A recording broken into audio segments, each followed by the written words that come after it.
What are financial assets? Financial assets are intangible assets such as bank deposits, bonds, and stocks, whose values are derived from a contractual claim of what they represent. If something is intangible, you cannot touch it. Property or commodities are tangible assets. I can touch a house or a bar of gold, however, I cannot touch a bank deposit.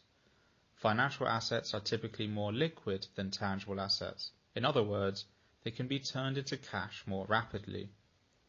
There are several types of financial assets. A certificate of deposit, or CD, is a common type of financial asset. With a CD, the investor agrees to keep a set amount of money deposited while the bank commits to pay a guaranteed rate of interest.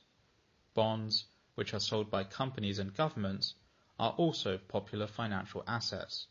The issuer of the bond is obliged to pay the holder interest and to pay back the principal, the original amount, in the future. Shares are also known as stocks, hence the term stocks and shares.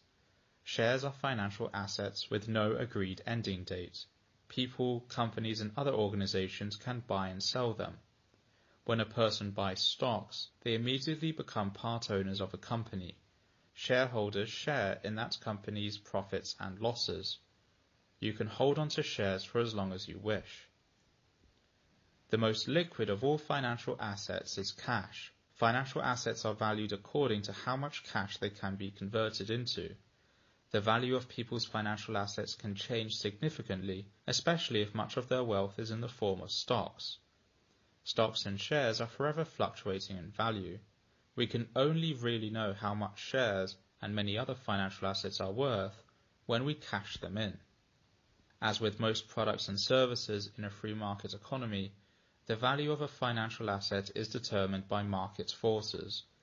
In this context, market forces means the forces of supply and demand.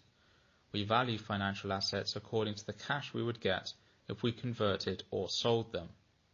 Every financial asset has different rates of return and exposure to risk. That is why it is advisable to keep a mix of different financial asset types.